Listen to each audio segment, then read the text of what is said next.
Hello, I'm Cinemod470. The Punisher is a hard character to get right, especially when trying to balance his ruthlessness with his humanity. And when I heard that Jon Bernthal himself would be co-writing a 45-minute Punisher special, One Last Kill, I'll admit I was intrigued, especially since Frank Castle is very near and dear to Bernthal.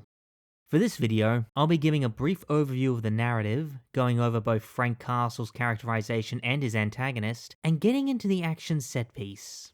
And if you like what I do, hit the like button, comment your thoughts down below, and subscribe if you haven't. It costs you nothing, but for me, it tells the algorithm to push my content to more people.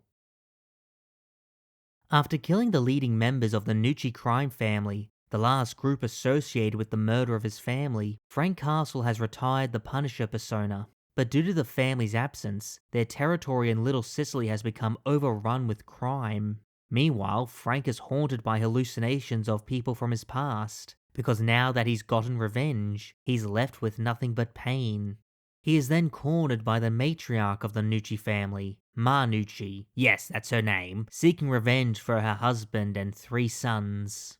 After placing a bounty on Frank's head, every common criminal in the area wants a piece of him and are willing to go through anyone to get it. After fighting through them and saving a family in distress, Frank decides that he still has work to do as the Punisher, but instead of killing to avenge his dead family, he's killing to defend those still alive. When it comes to Frank Castle's characterization, both Ronaldo Marcus Green and Jon Bernthal do manage to capture the Punisher's complexity. Though the special is roughly 45 minutes long, the spectators get to see all of Frank's brutality while also giving time to explore his more human and vulnerable side. So he isn't just a hardened killer, but a man who's stuck in a prison of pain and suffering. And the special isn't pulling any punches with how many demons Frank has to endure. I also have to really applaud One Last Kill and Bernthal himself for being able to portray these intricacies while not having dialogue for long stretches of his screen time. As for his character arc of finding a new purpose, it's okay in concept, but pretty farcical in practice.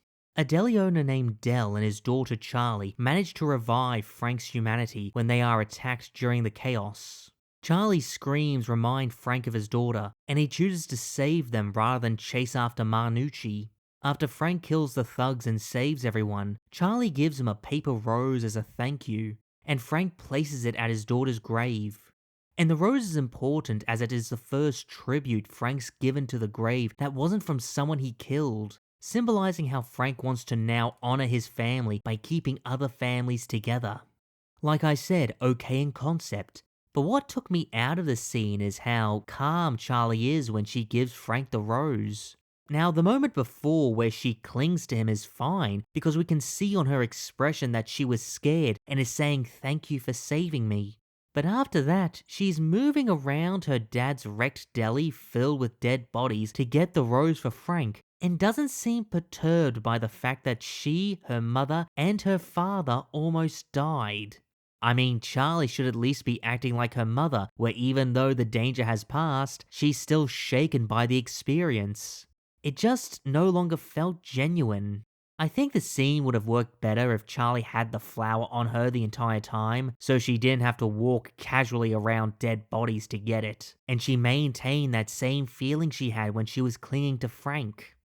It's often stated by the comic book community that it's hard to write good villains for the Punisher because he always kills them and they can't be used in future stories.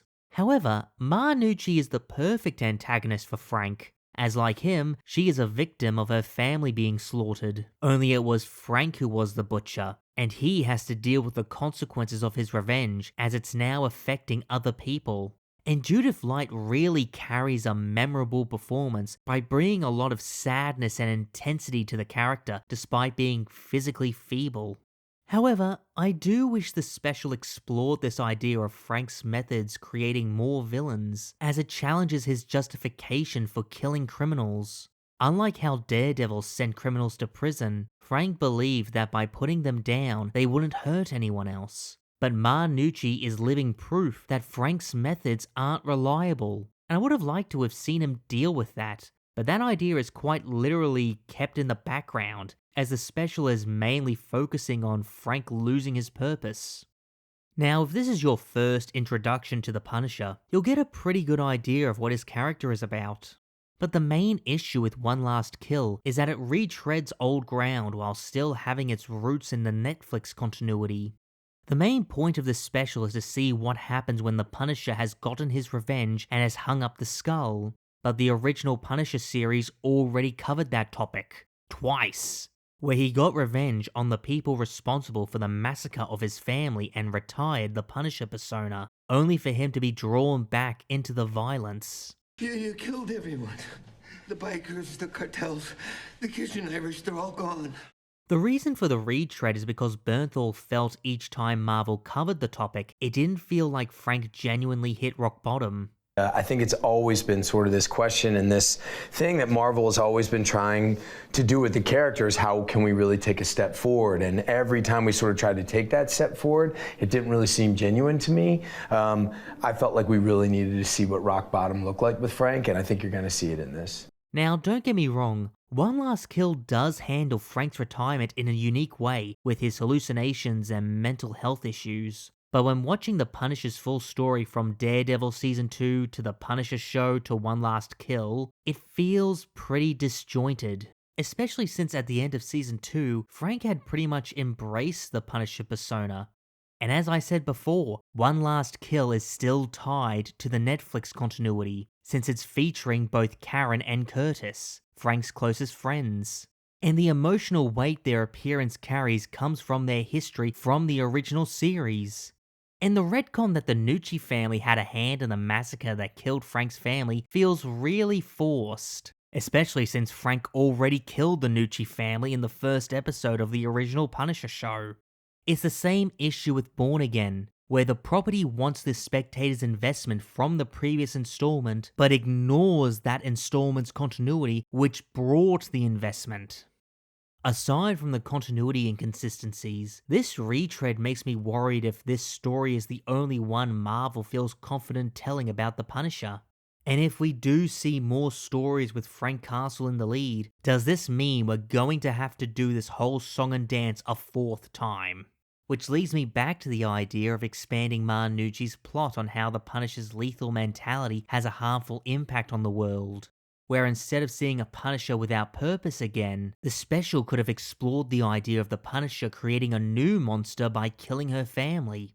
Not only would it take Frank to a new place, but it would also hit him where he lives, since the Punisher was created from the death of his family. Hell, the special could have even used the original series for reference as icing on the cake, since the whole event wasn't that memorable for Frank. Now, you can't have a Punisher story without him mercilessly killing criminals, and One Last Kill has an action sequence that goes for 10 minutes straight. The action manages to stay fresh by breaking it up into different sections of the apartment complex. First, there's the neighbor's tight close quarters apartment. Then Frank's getting into long range and close encounter gunfights on the exterior walkways. Then back to close quarters in the stairwell. Then finally the wide space of the roof. Then Frank falls to the street, and thugs are coming out of the surrounding carnage from random directions. And finally back to close quarters at the deli. All the while, Frank is picking up whatever weapons he can find off the dead thugs. So each kill feels unique and memorable without it boring the spectators. And these wide spaces really utilize the backgrounds as they display the chaos happening to random bystanders. The only real complaint I have about this whole sequence is this one really bad CGI shot of Frank falling off the roof. And oh god is it bad. I mean, there's no texture to the model at all. It looks like a pre-rendering graphic of a physics engine test from 2010. Now, thankfully, it's the only bad shot of the whole special, but it's so glaringly bad it's impossible to ignore, and it risks taking attention away from the genuinely good choreography up until that point. All in all, One Last Kill is pretty enjoyable. If you've never heard of the Punisher, this will give you a good idea of what he's about, both as a vigilante and a human being, and Frank is handled with genuine respect. Gnucci also has a lot of potential if Marvel manages to bring her back. especially with how her origin mirrors Frank's. However, despite every aspect of the special being positive, they each have one glaring issue that, if given time to resolve, would have made One Last Kill perfect. And I have to keep bringing up the retread of Frank's retirement, because this trend of Marvel Television ignoring the Netflix continuity to create the stories they want is a bad habit they have to break, especially if they want to keep the fanbase the Netflix series helped build.